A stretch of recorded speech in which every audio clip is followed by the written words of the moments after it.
आज हम लोग कुछ पढ़ेंगे definition determinant of a 2x2 matrix की। एक्सरसाइज 1.5 स्टार्ट करने से पहले अब ये क्या है, लेट ए इज इक्वल है ए बी सी डी के,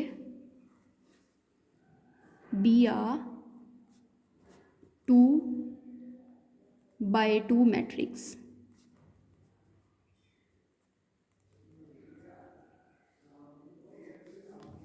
to by two square matrix, एक स्क्वेयर मैट्रिक्स है। The determinant of A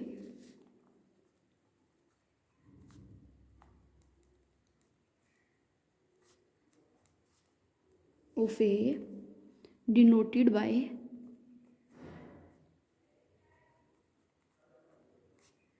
denote कैसे किया जाता है डिटर्मिनेंट को, इस तरह डिटर्मिनेंट ए,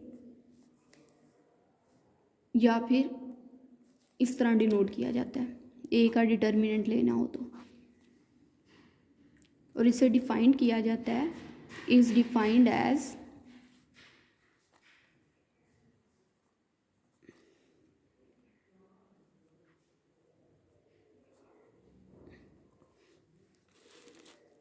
ए का अगर हम लोग डिटर्मिनेंट ले रहे हैं, कोई मैट्रिक्स ए है उसका डिटर्मिनेंट ले रहे हैं तो हम लोग उसे इस तरह लिखेंगे, ठीक है, या फिर उसे लिखेंगे डिटर्मिनेंट ए, ठीक है। और जैसे हमारे पास मैट्रिक्स है, ए का डिटर्मिनेंट हम ले रहे हैं ए बी सी डी, ठीक है, और इसके साथ लिखेंगे डिटर्मिनेंट, ठीक है। जब हम लोग डिटर्मिनेंट ये ख़त्म करेंगे तो फिर हम ये साइन है डिटर्मिनेंट का ए बी सी डी, या इसको डिटर्मिनेंट इस तरह लिख लो मैट्रिक्स के फॉर्म में, या फिर इस तरह लिख दो, अगर डिटर्मिनेंट नहीं लिखना तो क्या होगा कि ए डी के साथ मल्टीप्लाई होगा, बी सी के साथ मल्टीप्लाई होगा, और इक्वल आएगा A D minus B C.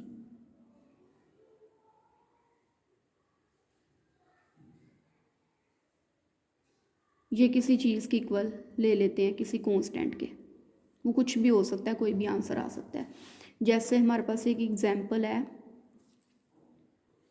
B हमारे पास एक मैट्रिक्स है 1 -2 1 और 3 का, ठीक है, एक मैट्रिक्स है, इसका हमने लेना है डिटर्मिनेंट। क्या होगा कि ये वाला हमने फॉर्मूला से हमने करेंगे ये बी वाला, ठीक है, A D minus B C. A D क्या है 1 3, इसको इससे और इसको इससे मल्टीप्लाई करवाना, इस तरह 1 को 3 से माइनस साथ ज़रूर आएगा सेंटर में, -2 और 1 क्रॉस मल्टीप्लिकेशन में होगा हमारे पास, तो क्या आएगा 3 माइनस माइनस प्लस 2 इक्वल आ जाएगा 5 के, ठीक है। तो ये हमारे पास बी मैट्रिक्स का हो गया डिटर्मिनेंट। इसी तरह अब हम लोग करेंगे एक्सरसाइज 1.5, जिसका क्वेश्चन नंबर 1 भी यही है।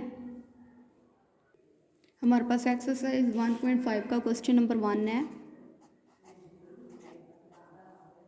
Find the determinant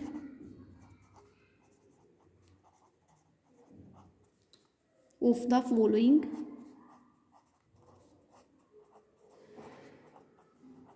matrices.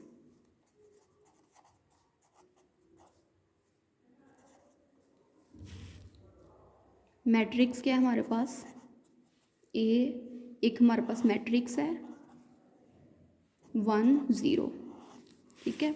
अब इसका हमने लेना है डिटर्मिनेंट। डिटर्मिनेंट क्या आएगा, ए का डिटर्मिनेंट, इसे हम लोग इस तरह पहले लिख लेंगे इस मैट्रिक्स को डिटर्मिनेंट की फॉर्म में। ये अब -1 0 से मल्टीप्लाई होगा, और -1 2 1 से कर लो, या 1 2 से, 2 को करवा दो 1 से मल्टीप्लाई, और सेंटर में ये फॉर्मूले का -1 और 0 0 -2, तो क्या आंसर आ गया हमारे पास -2। तो ये हमारे पास ए का डिटर्मिनेंट निकल आया। इस तरह हमारे पास मैट्रिक्स बी है, और पार्ट 2 है हमारे पास क्वेश्चन 1 का 1 2 3 -2, ठीक है। इसका डिटर्मिनेंट फाइंड करना है। बी को हमने डिटर्मिनेंट की फॉर्म में लिखा, मैट्रिक्स को भी डिटर्मिनेंट की फॉर्म में लिखा, 1 को -2 से मल्टीप्लाई करवाना है, -3 को 2 से या 2 को 3 से, 2 को 3 से करवा दें। क्या आंसर आएगा हमारे पास? 2 -6, तो आ गया हमारे पास -8। इस तरह हमारे पास मैट्रिक्स सी है 3 3 2 2। इसका सॉल्यूशन देखेंगे क्या है। इसका भी हमने डिटर्मिनेंट फाइंड करना है, पार्ट 3 है। इसका डिटर्मिनेंट क्या होगा? सी का डिटर्मिनेंट लिया 3 3 2 2, ठीक है।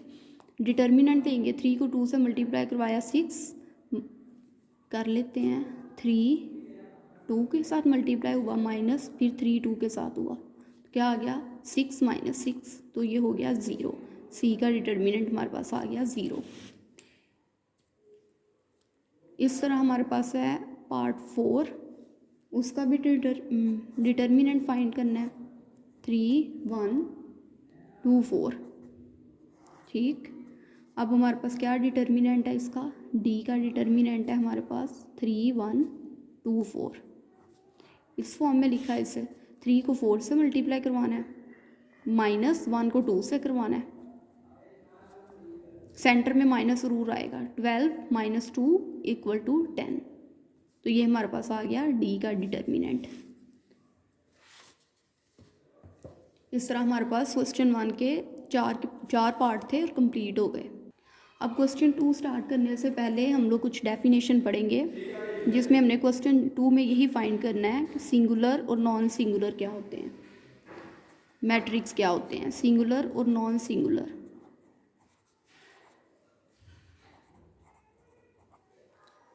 मैट्रिक्स क्वेश्चन 2 स्टार्ट करने से पहले हम ये पढ़ लेंगे सिंगुलर क्या होते हैं। अब matrix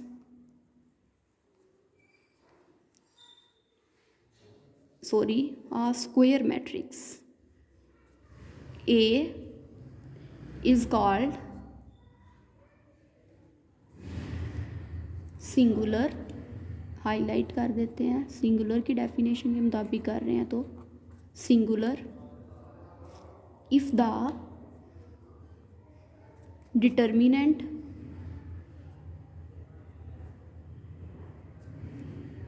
of A is equal to 0।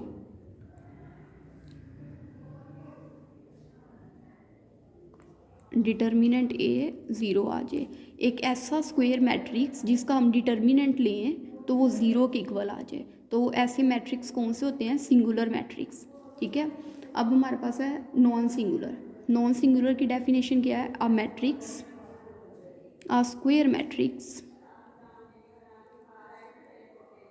a square matrix A is called non-singular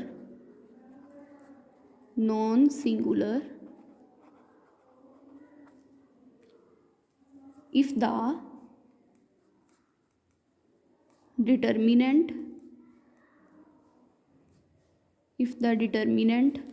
of A is not equal to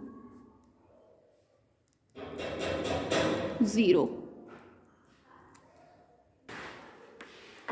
that is matrix A determinant A is not equal to 0। Example है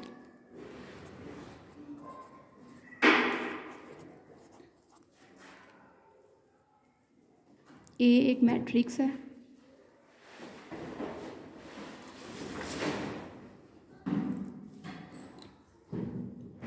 अब देखते हैं कि ये सिंगुलर है कि non singular है। A का डिटर्मिनेंट लिया, 1 को 2 के साथ मल्टीप्लाई किया, -0 को 1 के साथ, तो 2 - 0 = 2। तो ये ज़ीरो के इक्वल नहीं है, इसका मतलब है इज़ नॉन सिंगुलर।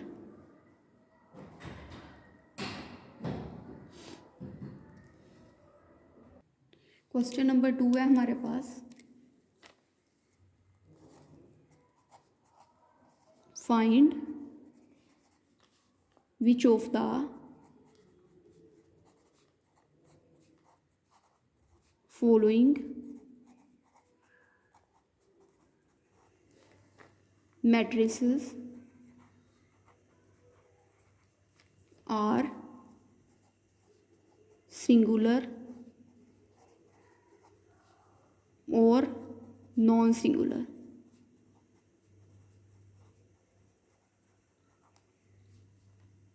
अब हमारे पास ए मैट्रिक्स है, 3 2 6 4 एंट्रीज कंटेन कर रहा है। सॉल्यूशन इसका क्या होगा? अब हमने ये देखना है कि ये सिंगुलर है या नॉन सिंगुलर है। अगर डिटर्मिनेंट लेने से आंसर ज़ीरो आ जाता है तो सिंगुलर है, और अगर डिटर्मिनेंट लेने से आंसर ज़ीरो नहीं आता तो वो नॉन सिंगुलर है। अब मैट्रिक्स ए है मेरे पास 3 2 6 4, इसका ले लिया डिटर्मिनेंट। चेक करते हैं, 3 को 4 से मल्टीप्लाई करवाना है, 3 को 4 से और 2 को 6 से, माइनस सेंटर में 2 को 6 से मल्टीप्लाई करवाना है। क्या आएगा? 12 माइनस 12 ज़ीरो। इसका मतलब है ये सिंगल। तो हम लिखेंगे matrix A is a singular matrix. ठीक, अब हमारे पास है matrix B part 2। Matrix B है हमारे पास 4 3 1 2। ये मैट्रिक्स हमारे पास ये एंट्रीज कंटेन कर रहा है। सॉल्यूशन देखेंगे, मैट्रिक्स बी लिया डिटर्मिनेंट 4 3 1 2, क्रॉस मल्टीप्लिकेशन 4 को 2 के साथ और 3 को 1 के साथ और सेंटर में minus, 8 minus 3 equal 5।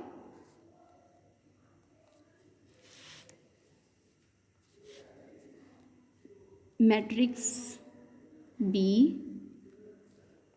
Is non singular. ठीक है, इस तरह हमारे पास पार्ट 3 है। मैट्रिक्स सी है हमारे पास -2 3 6 -9। सॉल्यूशन देखेंगे,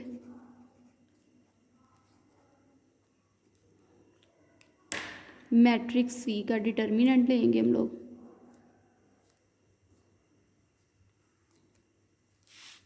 -2 -9 से मल्टीप्लाई होगा और 3 6 से,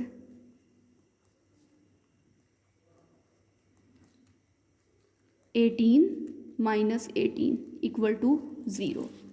तो C matrix is no singular.